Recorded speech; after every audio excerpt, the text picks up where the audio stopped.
Welcome back to the Now Morning Show. We are continuing the conversation and kicking off what we are saying is International Women's Week. Speaking about invest in women, accelerate progress. We have in studio with us this morning the Honourable Minister Ayanna Webster-Roy, Minister in the Office of the Prime Minister, Gender and Child Affairs, and also joining us, very excited to have none other than Tonni Brodber, representative for the UN Women Caribbean. Good morning, Minister. Good morning, Tonni. And welcome. Morning. Thanks for having us. It's a pleasure to have both of you on the show this morning for such an impactful conversation, I must say. So thanks for turning up, and you have incredible energy. I must say, as soon as both of you sat down, you just felt everything raise up, which is so important. We need to continue to lift one another up, and I can see that you both have this sisterhood thing down already. That's true, for sure. So let's get a little bit into International Women's Day first. Can you tell us about the theme this year and how the theme particularly is decided? So I'll just go a little bit back and tell you a bit of a story. I was explaining to my son, who is going to be 6, why I was not going to be with him this week. And I said, you know, it's International Women's Day. And he said, why isn't there an International Men's Day? And so I told him, I had to laugh. I said, well, there is one, but the UN has not yet accepted it. And I explained why we needed one. And it was very long ago, at least in the US, the first step was an anti-slavery conversation that women weren't allowed to speak at, even though they wanted to speak. And so they said, we need to make sure women's rights and women's voices are included. So I explained to him for a very long time, women did not have access to the same places men did. That's why in 1977, the UN decided we'll have an International Women's Day. And this year, we are halfway between the Sustainable Development Goals 2030, when we're supposed to achieve these 17 goals. And one huge thing that has been recognized is that we're over 300 billion in a gap to achieving gender equality. So we have to invest in women if we want to accelerate progress. We definitely do have to accelerate progress. That is some numbers that you shared there this morning, boy. We're starting off with a bang, that is for sure. Now tell us a little bit about this year's theme and how they elect the theme. So the theme is selected. You look at where some of the gaps are globally. Where do you want to have the focus for where civil society, private sector, governments now need to focus? And investing in women is a key one. It's not only about the resources. The resources need to be there. I gave you the figures about where we are. I believe it's around 320 billion.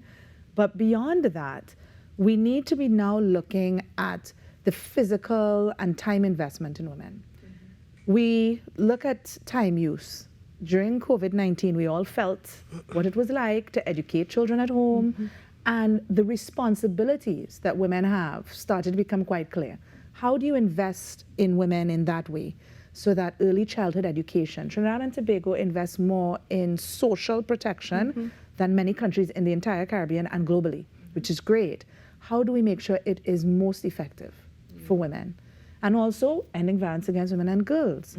Violence is a big issue in our society. How can we make sure we have the investment needed so that we effectively address it?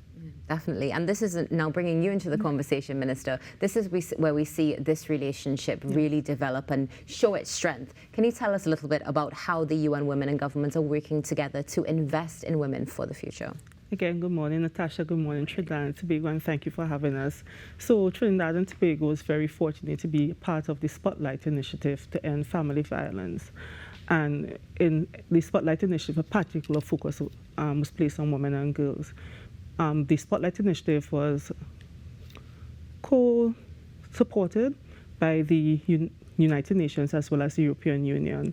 Under Spotlight, we were very fortunate to receive tremendous support from UN Women in developing our national strategic action plan to end gender-based violence and sexual violence.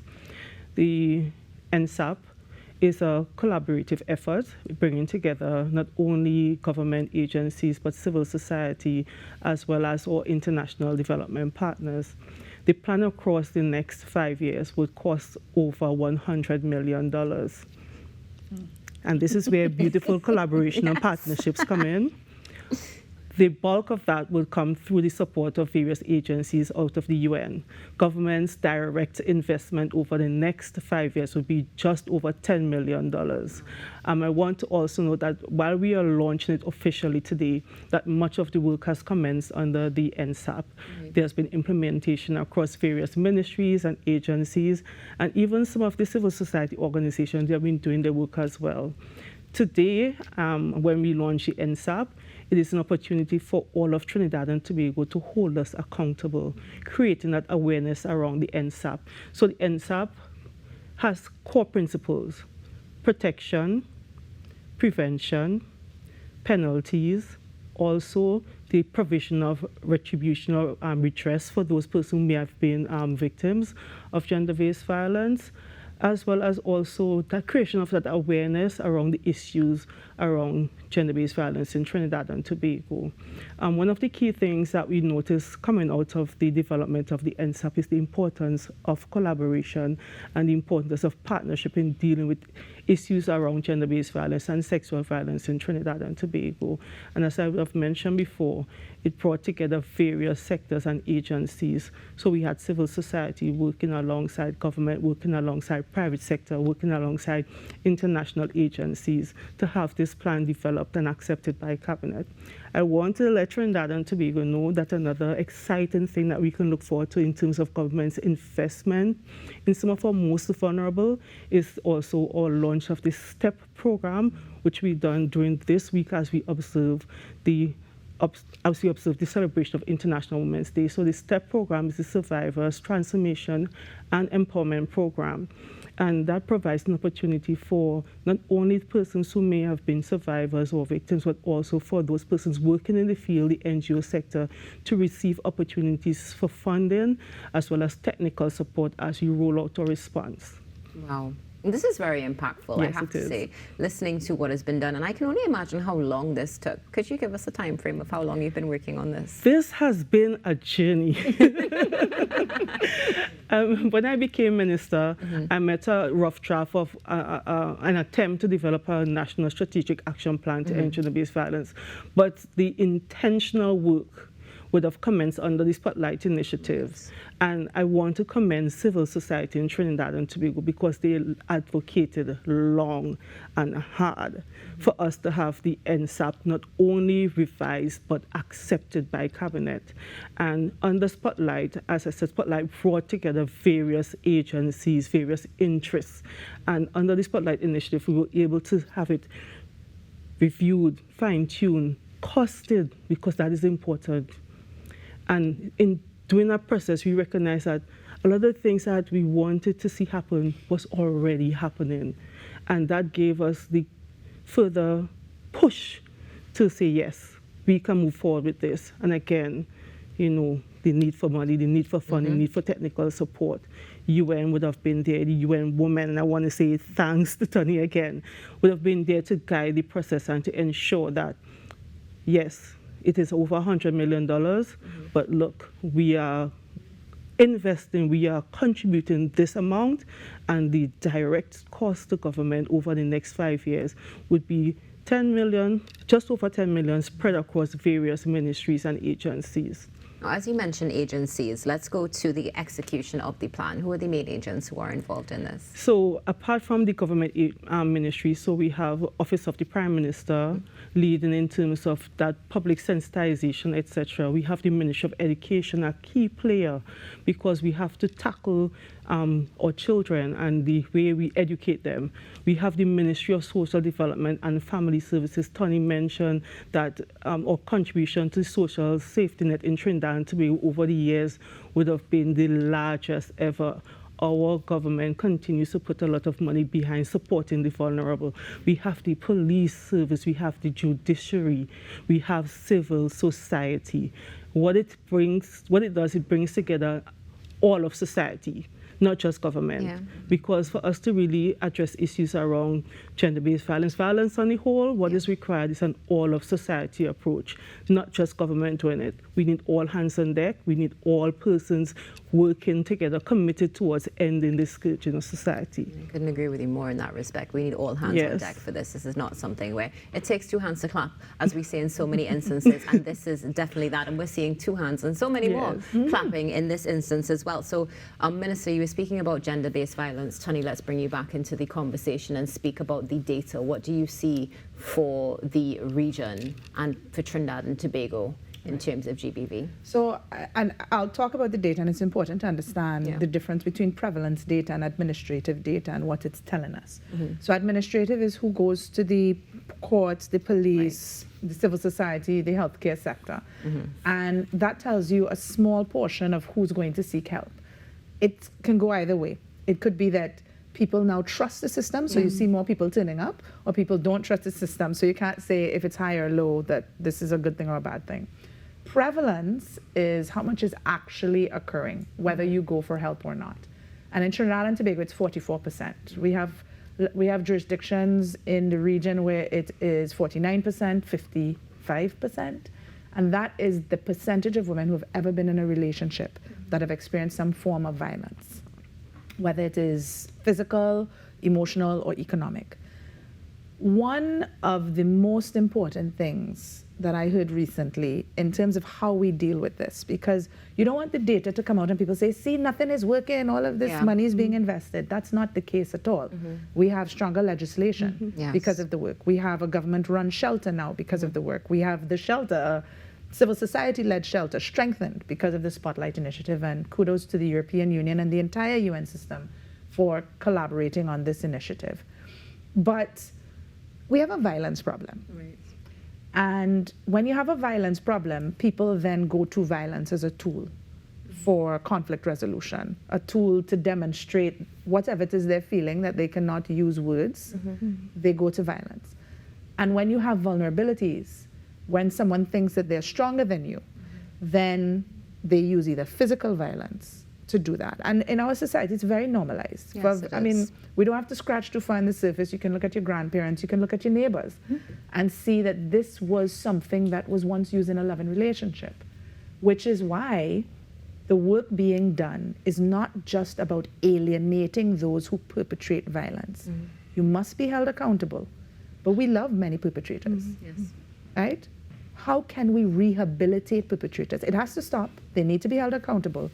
And how can they be rehabilitated? And how can we prevent little boys and little girls? Because, look, generally, and there was a Trinidad and Tobago police officer who told me, look, I never see a man get strangled before by a woman. And it's because of our strength, right? But economic and emotional violence, when you're cussing someone out and you're telling them about their parts, as we say, that is something that both sexes can do to one another. How can you teach people to be kind even in their conflict? How can you be loving even when you're vexed? These are some of the things that come with the Ministry of Education, training. These are the things that come with just counseling. Not everybody can afford it, but when the state comes on board and says, how can we be more effective in just our relationships, you will start seeing it, you know, start to come and be manifest in our communities. The last thing I'll tell you is the data shows that men who are more likely to beat their wives are more likely to get in a fight with another man. So the gang violence and all of that we're seeing, we have a problem of violence, and we need to address it. And that's an interesting statistic and something that many need to take in consideration as well, especially as women with more likely to. I mean, we're not saying that every man who fights with another man is going to do it, but it's something to consider when we look at the overview of things. And speaking about overview, I know a lot of activities are in store for this week. So, Minister, we'll start with you. Can you tell us a little bit about what your division has planned for this week? Okay, so key for us is the launch of the STEP program that I would have mentioned. Also, not necessarily division, but as I said, collaboration and partnership. The wife of the Prime Minister would be hosting a breakfast roundtable discussion at the Diplomatic Center. There's civil society doing their normal things on International Women's Day. I think there's back to, is it back to, what do you call it? Back to, Thinking. back. It's early. Yes, no. I think it's back to Woodford Square. Right. Yes, back to Woodford Square. That is what they're doing. So we have civil society doing their usual engagement. We also have the Ministry of Trade and Industry partner with other agencies hosting a series of activities as well. So as we observe and as we celebrate this particular day, we're seeing where various sectors, various organizations are coming together in solidarity. Tonni, in our discussion before would have mentioned the importance of men, and I want to reassure our men and our boys that you have not been left outside of the conversation. One of the things that we can look forward to at Gender Affairs Division is the establishment of a men's bureau. The same way we provide opportunities for women to have that safe space and to treat with issues affecting all women, we recognize that if men are part of the problem, they're an integral and key part of the solution, and that's why we have the development of our men's bureau. Also, as we tackle the issues in terms of changing mindsets and changing cultures, we have our barbershop initiative, again providing a safe space for men and boys to treat with issues that affect them and to also change mindsets. But I want to remind Trinidad and Tobago how important it is for all of us to buy into the various initiatives, especially the NSAP. This is our tool to help us to treat with the issues around gender-based violence and sexual violence in Trinidad and Tobago. It is not government's plan. It is Trinidad and Tobago's plan. A plan developed with the support of the UN Women, with the support of civil society, and with your government playing an instrumental role in terms of leading where the investment in terms of funding is concerned. We are indeed investing, Tonni. Yes, you definitely are investing. Now, where can we go to learn more about NSAP? Okay, so I want to encourage the public to visit our website at www.opm-gca.gov.tt. I haven't had coffee as yet, so I'm hoping I spelled that out correctly. I'm sure you did. So it's www.opm-gca.gov.tt. That definitely sounds about right, Minister. Tonni, let's bring you back into the conversation before we close this morning. What events are we going to see UN hosting here for IWD 2024? So we are hosting the launch first of the NSAP GBV today at the Hilton Hotel Ballroom. We will be participating as well tomorrow morning in the Prime Minister's wife's breakfast discussion. We are also supporting so I leave here, unfortunately, tomorrow to go to Barbados, and then I go to Dominica because we manage the Caribbean, English and Dutch-speaking Caribbean. So Trinidad and Tobago will have a lot to benefit from the NSAP launch, as well as our work with the Prime Minister, but we are hoping, and we'll see what happens with IGDS. We have a great partnership consistently with IGDS, and are hoping to have something, not only Women's Week, but Women's Month. So you'll see more and more from us. And look at our website, caribbean.unwomen.org. You'll see a lot that's happening. We have a bus in Dominica taking people from cruise ships to all of the women vendors in the Kalinago community as well, in the indigenous communities, so that they can get crafts and good food from women entrepreneurs. So it's part of a bigger program we have with the Government of Canada called Build Back Equal. So looking at the ways in which you can invest in women locally. I'm wearing a Caribbean woman, a Trinidadian woman's dress today. That's another way you can invest. There's small ways and there are large ways. Definitely. Any closing comments for Trinidad and Tobago? Listen, as sweet Trinidad and Tobago, I love Trinidad and Tobago very much, and I always have to walk a fine line because as a Trinidadian, I am a UN official here. Trinbagonian. I have been trained well. I just did not say it today in this moment. But yes, Trinbagonian. We have a very beautiful space, and we need to look at beyond, the greatest show on earth. We have a very important reality of what it means for people to create a new life for themselves, however we got here.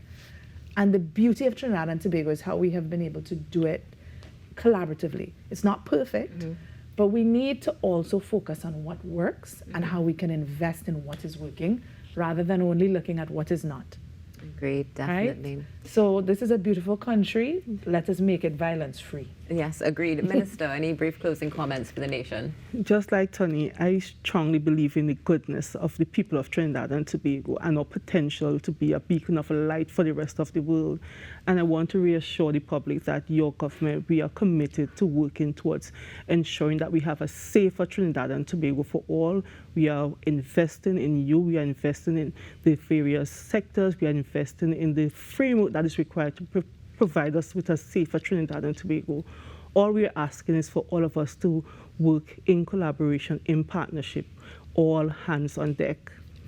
All hands on deck. I think that's a theme we can go with this week as well. Minister, thank you so much for being here. Tonni, thank you so much for being here as well. Looking forward to seeing both of you continue to work so tirelessly for our nation and for women throughout the Caribbean region. Thank you. Have a great day. You as well. Thanks. Investing in women, accelerating progress. That's the theme for International Women's Day. Stay tuned. There's more coming up right after this break.